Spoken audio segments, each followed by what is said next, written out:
So let me just say that was incredible.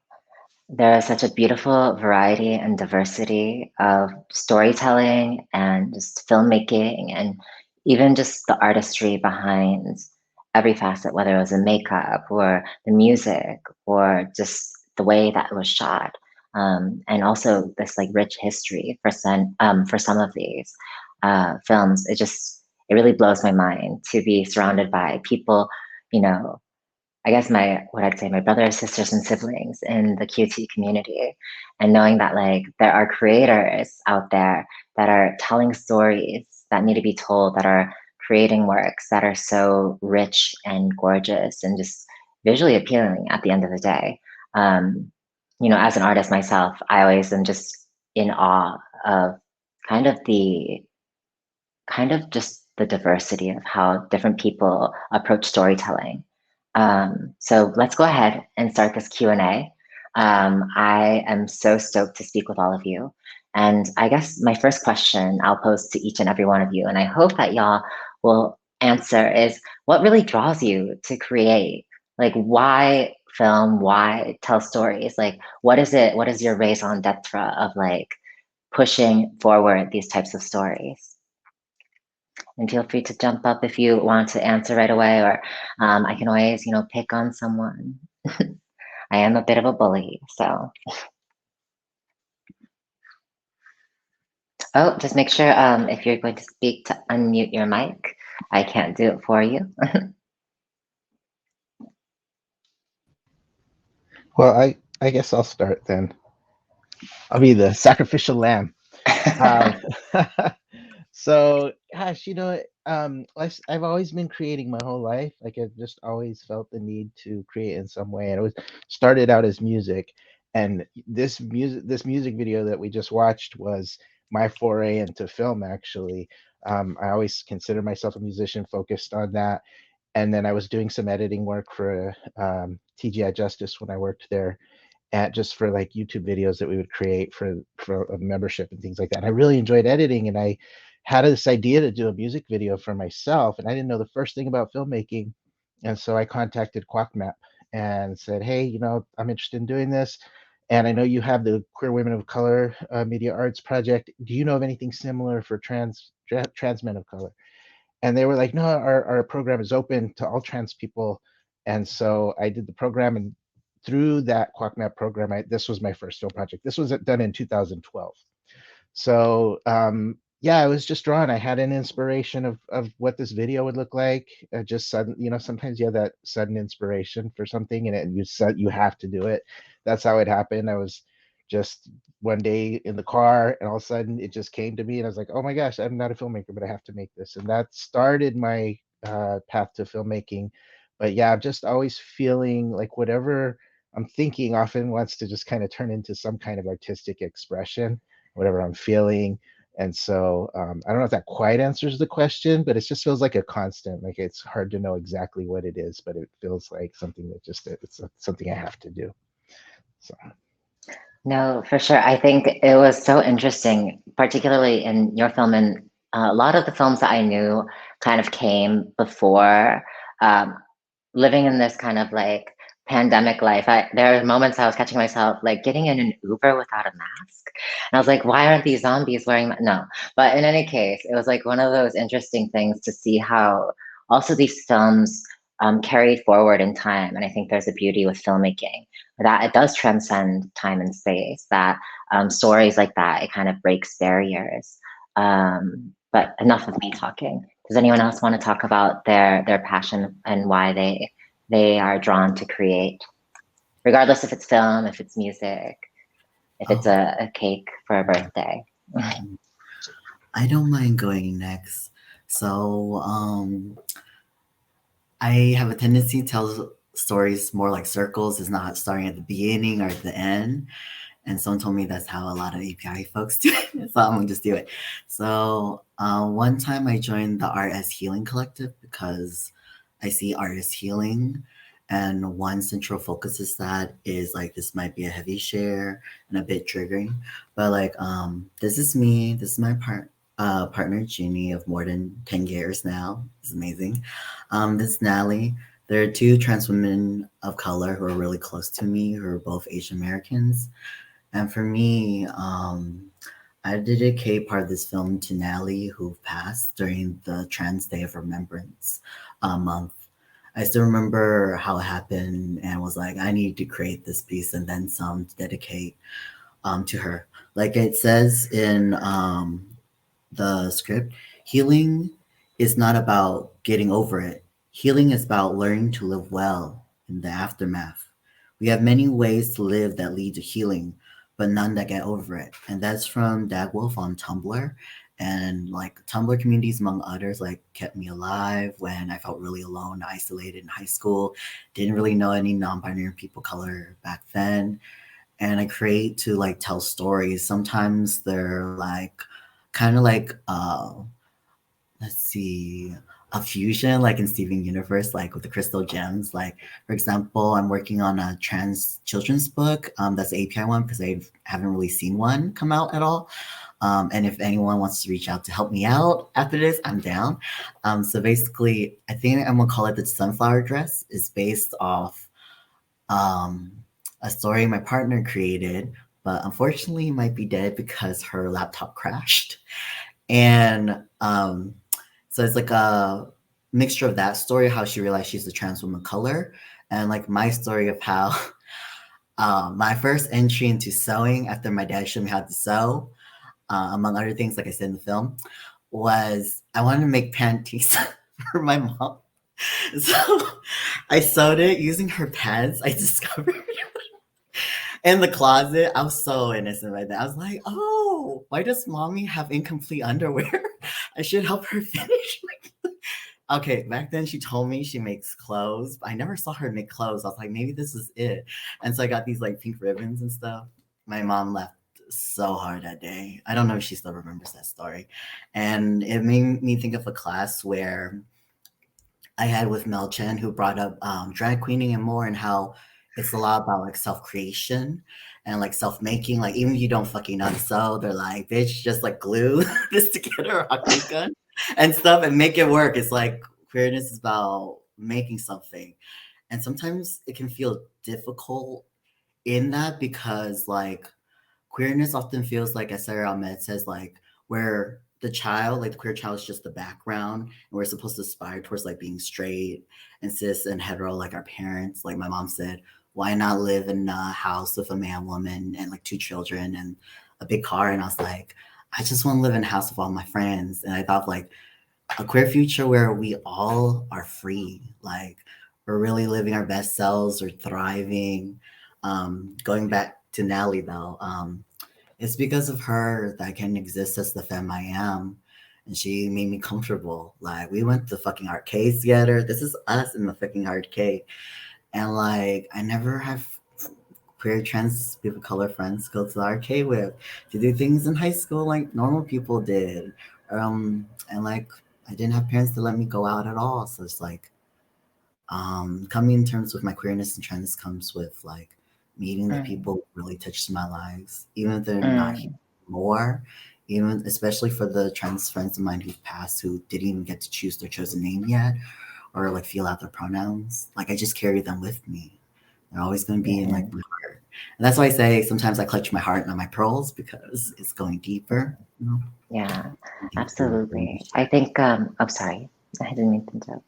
I think that's kind of fitting beautifully. You know, this whole second segment of the Summer of Film Festivals is about rebirth, and like I think we can talk about that individually. You know, I think I always like said it. I say it on Mother's Day every year. Like, you know, we are our own mothers, we are our own fathers, we are our own parents. Like, 'cause we give birth to ourselves, and it's beautiful that we can, you know, even with folks who have passed, who we care for and love deeply, give them another life through the creation of art, whether it is film, music, and how we can even give emotions a second life. Like you said, not getting over something, but transforming it into something that you can live alongside. But thank you so much. Is there anyone else that wants to chime in? I also want to say to the audience, please feel free to drop questions into the questions or into the comment box. We will have a section at the end where we'll be putting those up. So this is interactive. Don't forget, y'all can ask your favorite questions about the films or any favorite questions about the filmmakers. Feel free to just send in those requests. But yeah. Anyone else that want to talk about what draws them to create? Going once, going twice. All right. I think we can move on to the next question that I have, and it's about kind of. I know Jay, you talked about circles as kind of a way of storytelling.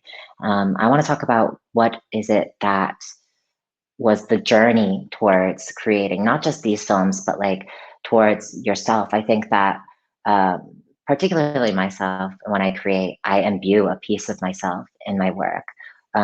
So can someone in the filmmaker cohort share a bit about your journey and what experiences in your life have informed either the work tonight or just any work that you've been doing since you've kind of identified yourself as an artist, creator, musician, human being?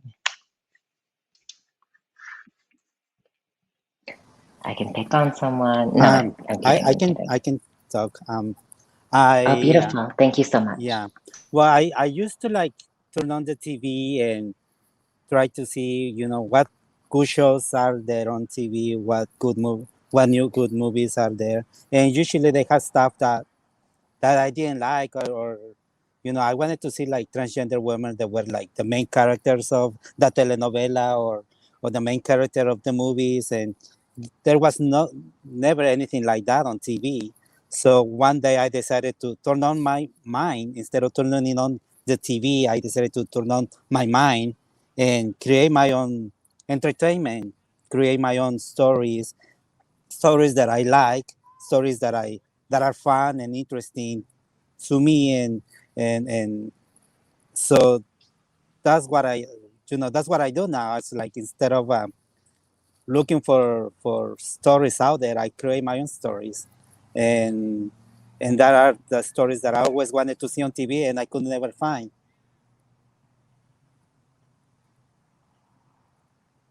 I love that. I love that there's this idea, particularly I've noticed in the trans and queer community of color, like this do-it-yourself type of energy where it's just like, if I don't have something that is like fitting to what I need, then I will make it myself. So I think it's like that kind of attitude of like almost having the gall to just be the type of person that like, all right, I'm going to be the first to do this. I'm going to be the person that pushes this forward. Is such a tradition in our community. So I actually wanted to chat a little bit in particular about just like how we create and that in itself informs our journey kind of behind the scenes. I wanted to ask a little bit, particularly with folks who weren't necessarily in the films, but like how was it to create, like be behind the camera directing or even just being behind the lens? Like what was that feeling like?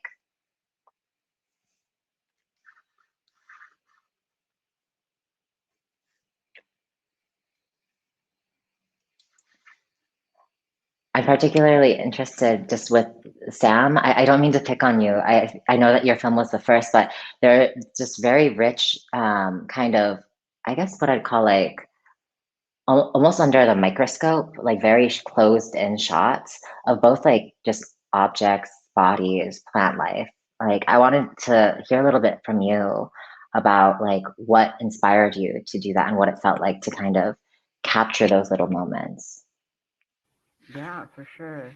I guess this also kind of ties into the first question where as long as I could remember, I was really drawn to writing and photography and just any sort of medium that would allow me to process what was going on and frame my experiences in a way that I wasn't seeing reflected outside.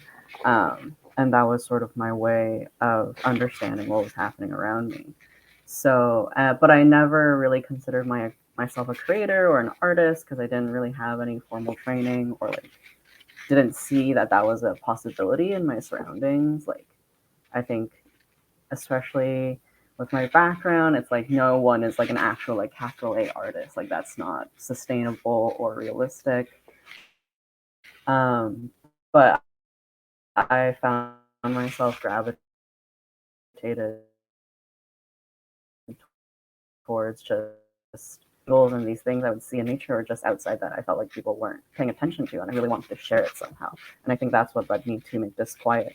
My friend was just like, hey, this seems like something you'd be interested in, this clock map organization, you should sign up. And I was like, well, I don't have any experience, but let's do it.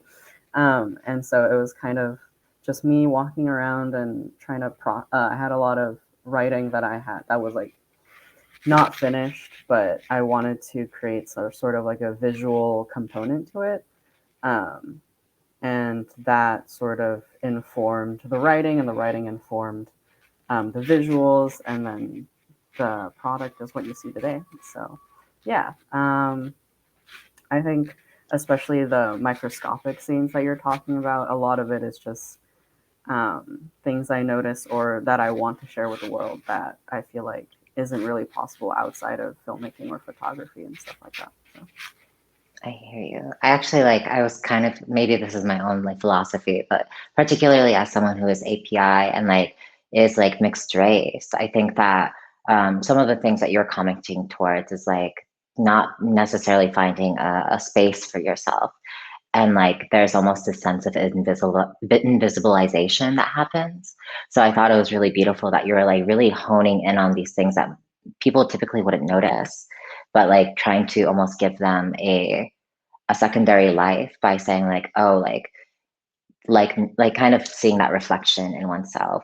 So I really enjoyed those really kind of honed in shots of almost like seemingly mundane, but very beautiful objects and things. But yeah, thank you so much, Sam. I actually want to jump into one of the YouTube comments that I see. Jupiter, could we queue up the question for Nava? And for StormMiguel as well. Hi, Kibo. It's nice to hear from you.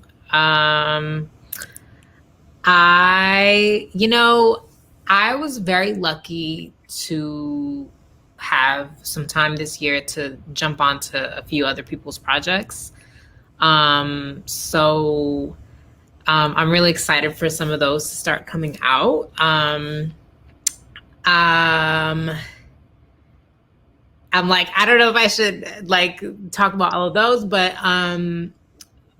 it's really taken me some time to figure out what story to tell next, because I didn't really have the problem of figuring out what story I wanted to tell when it came to Waking Hour. And now I feel like, having seen what it's like to have a film be received by people, I kind of just am feeling a lot of pressure to be very intentional and be like strategic about what it is that I want to put out into the world and what I want to communicate to people. So I'm kind of still figuring it out, but I am co-writing a feature to co-direct with my friend April Maxey, who I worked on her short film with. And I'm like, is it too early? I don't know, but it's about an aging porn star who is navigating an ever-changing marketplace and seeking financial independence for herself. So yeah, that's kind of what that's where it's at right now. So yeah. That's a pitch. Ooh. I'm like, I low-key like, this is cute because it cues right into StormMiguel's. I was like, that scene with the go-go dance, zombie go-go dancer, like I was gagged by that. Like that was so like camp and beautiful. And then like this pitch that you just threw out, Nava, that sounds so interesting. Like honestly, the stories I need to hear. So, but yeah, like I honestly, after having spoken with you a week or so ago, Nava, you have so much on your plate. So don't feel like you have to share all that. You have to keep some cards up your sleeve. But yeah.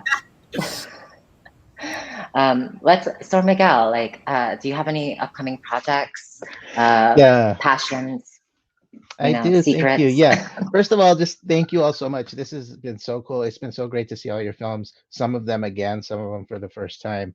And I'm just so happy to be here with you all and so honored to be here with you all. I have a project, a big project I'm working on. It's very interesting that Nava and I are being asked this question together because I have a short that I wrote. It's about a mother and daughter relationship, and it's just very short and sweet. It's just like this little nugget. And Nava, I've just been, I can't get you out of my mind for this short. So I don't know if that's something we can talk about later, but um, anyway, I'm just putting that out there. But the bigger thing I'm working on is I'm working on my first narrative feature. I did a documentary feature, so I'm moving into my first narrative feature. And it's a mockumentary. Feels like a nice way to kind of move into narrative since I know how to do mockumentary. And it's called Welcome to Roswell. I'm in early development, and it's about a trans filmmaker who goes to his father's hometown, Roswell, New Mexico, to come out to his family as trans. But his partner, his girlfriend, who's also a filmmaker, her obsession with the 1947 UFO crash takes him and his film crew in a completely different direction than what was expected. And so it's a film about family, but it's also there's a supernatural bit. It's going to be funny and sweet, and I'm writing it now. A lot of it's going to be improvised, but there's going to be some scripted. And yeah, I'm dreaming and scheming around that one, and have some folks on board, and really excited to let you know more when more happens and more can be told. So thank you. Thank you, StormMiguel. That's so timely. I feel like it was just a couple moons ago where there are people like, or is that the separate thing? Is Roswell the same as Area 51? Well, Area Are those 51 is different? supposedly where there's an idea that there's this like conspiracy that the pieces of the crash of the UFO that crashed are stored at Area 51. So So they're there is a linked. connection. Mhm. Okay, I'm not making, I'm the worst. Like I'm I'm the just learning military about this brat and stuff I as I don't know write anything this. about, but no, it seems very timely. So I really love, I love hearing these stories that are kind of just, you know, they're so creative and they're not necessarily having to center the trans narrative, but they are just kind of enveloping it. It's a part of just kind of the general idea of it rather than necessarily having to be hyper focused on it. Because I That's why I think like that, that one, because yeah, mhm. it's like, oh yeah, no, it's about this trans person coming out. We know that story, but it's like, no, it's actually about something completely different. And I think that like we need more of that, right? We need our narratives, like, but we need the thing that's our other narratives, right? We have so many narratives as trans and non-binary people. I So always I think back, interrupted. I it's got like, excited. oh, no, please interrupt me. I'm tired of hearing my voice. In any case, I think it's almost like that what is that film test where it's like if like two women can't talk about a man during a film, then it's like a successful feminist film. I'm forgetting the litmus test, but what is the name of that? Does anyone want to chime in? The Oh, Yeah, Bechdel. oh, thank you so much. One more time, Nava, for the crowd. The Bechdel test. The Bechdel test. Yeah, there has to be like a trans equivalent. Is there a trans equivalent of the Bechdel test? But then if two trans people talk on screen, but they don't actually talk about them being trans, is it trans at all? It'll have to be the Yun test. Ooh, not the Yun test. Oh God, that sounds a little gauche. But let me actually wrap this all up with one more question that I want to pose to everyone. Thank you so much for sharing about your upcoming projects, you too. And this actually is opening up for the room, kind of a similar question.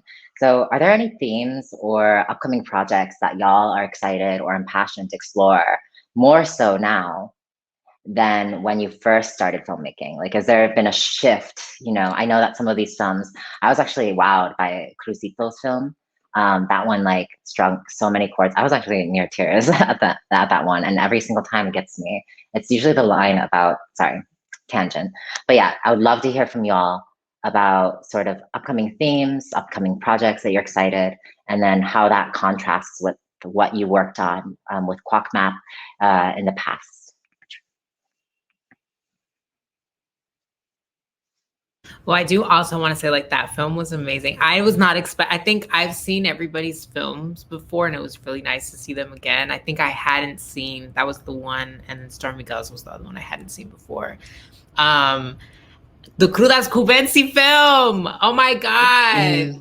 I heard about that group like so long ago, and before I had any kind of real compass for understanding revolution in art and in media. And it's so amazing to see the way that, like, clearly other people also know about Crudas Cubensi, but I've never in my life like met somebody who like knows about Crudas. So yeah, that was amazing.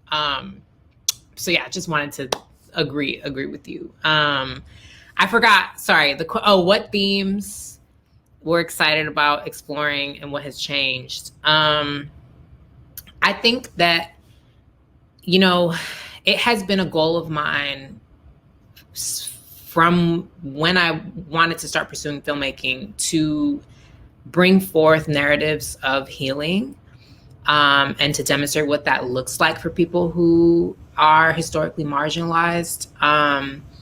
And it's really challenging. It's really hard to figure out how to do that without exploiting trauma, and without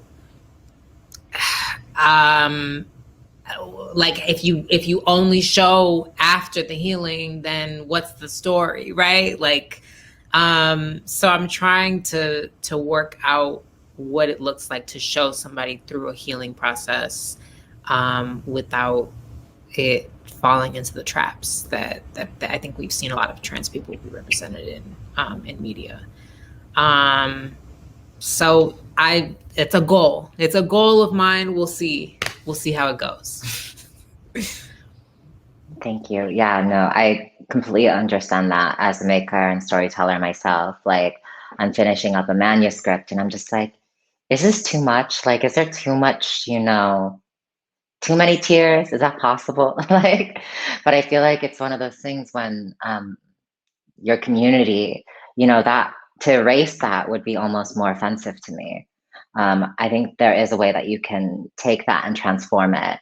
But it's like alchemy, like not everyone can do it. Like, and it takes a long time to practice, and you just got to get it just right.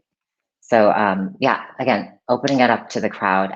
Any themes, upcoming projects, things that you're excited about, things that you want to bring forth to the audience today, that you're working on, that you're thinking about working on. I just want to say I really relate to what you all have been saying in terms of when I first, especially with This Quiet End, what I first started working on when I sort of allowed myself to make films. It was a lot of angst and a lot of strife, and I think that had to happen. But now I'm ready to explore things beyond that, and focus on joy and like funny things. And I think the way that I'm trying to balance not talking about trauma and like the struggle at all, and also not like wanting the uplifting part is sort of allowing the in jokes of like the trans and queer community to take the screen or take the stage, in a sense. Like, I think this is funny. Like, all of my friends think it's funny. Maybe you don't understand it, but I think it's still worth our time to bring it into existence. So I'm excited to work on that in whatever way possible in the future. Thank you, Sam. All right, just as a time check, we got about 7 minutes. I can easily eat up that 7 minutes. I have a very, very tangential way of speaking, but actually I wanted to pose the question to Jay a little bit. I think your film was very interesting to me because it was so impassioned, and as you said, it was in honor of kind of the feelings that you were holding, as well as in honor of the spirit of your loved one who had passed. I think that, again, you said we don't get over these types of things, but I'm curious to see where you're at. I know that you do work in like dance and things of that nature. Like, what type of kind of iterations do you see in the future for yourself with your work? I was like, if you don't mind me just showing you, I'm down. Okay, so hold on a second.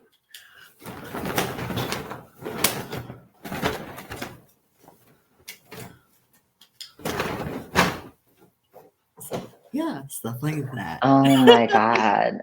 Shut up. Okay, no shade. I knew it was you. Okay. A couple weeks ago, I was so tired. I just got off a plane from Atlanta and I saw you at a pho restaurant doing that. And I was like, this is the most like gorgeous thing I've ever seen. But I thought it was like, you know, when you're like, what is it, jet lagged? I was like, is this actually happening? No shade. What was it? Was that Pho Sen? Were you doing that at Pho Sen? Oh, that's one of beautiful. my favorite places. Yeah. Oh, awesome. Sorry, there is one question that I saw just dropped into the chat. Jupiter, could we queue that one up? Not to interrupt, but and awesome.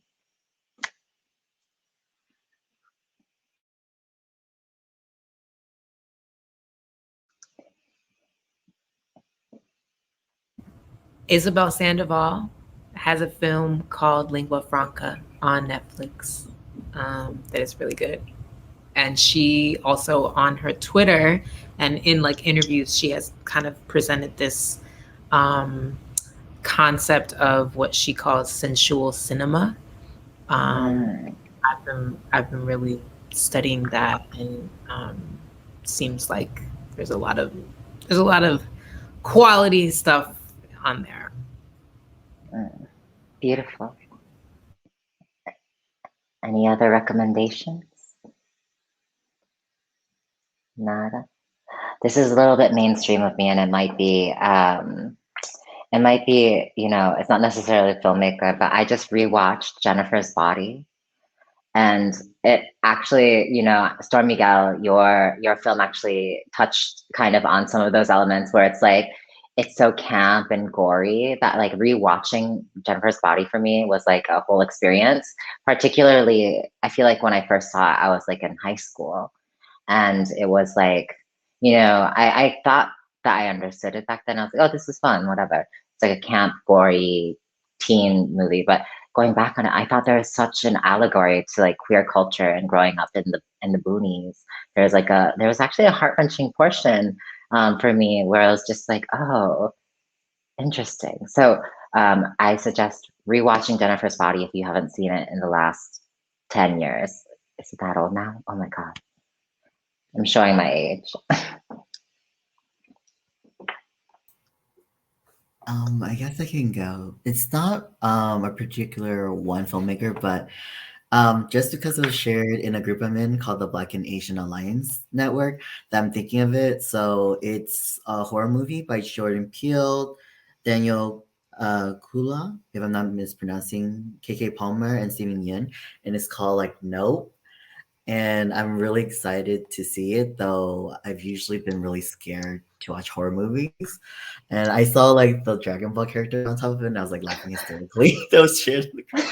So that's like, and what I'm thinking about is like I often think about what does it look like to just see us in horror movies and more, where we're like the center and core of the story, or one of the multiple cores, like to really exist where, like for example, what if we're existing on a planet and we're all zombies? What does our life look like then?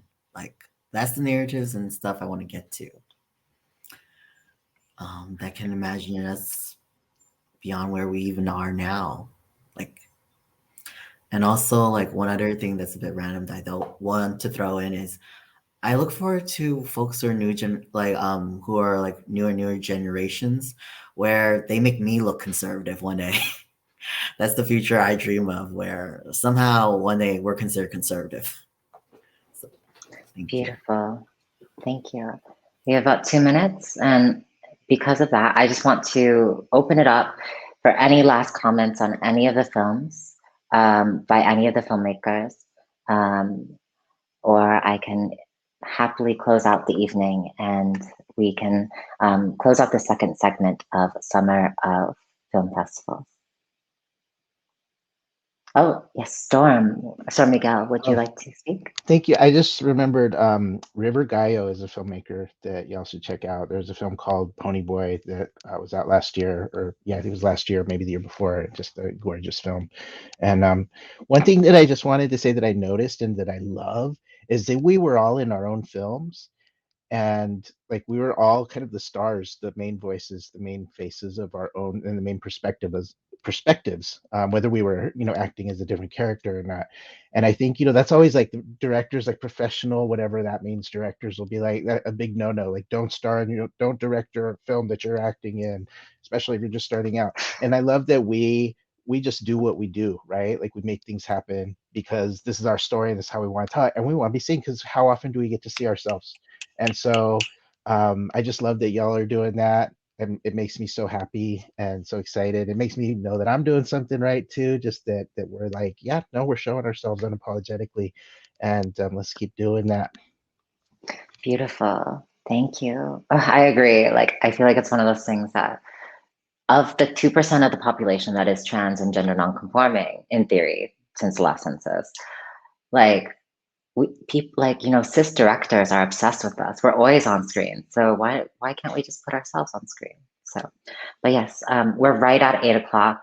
I want to thank each and every one of you so much for your time, your expertise, and your artistry. But the evening is still young. Go enjoy your Friday, and thank you so much for everyone that came. And does any other last comments before I close out this segment? Thank you, Oh, Quad and Map. Thank you, Transgender District. Thank you. Yes, thank you Thank you. so much. Thank you. oh, And y'all have a lovely evening. You Yes. too. thank you all. Oh, and also shout out to Kim Mortal, who's a filmmaker I recommend watching, who made XX and more. Because I remembered, I did have a serious year. Not that the other one was not serious, just more lighthearted on my side. Yeah. Thank you. Shout out. Thanks, Juniper. Thanks, everybody. Thanks, everyone.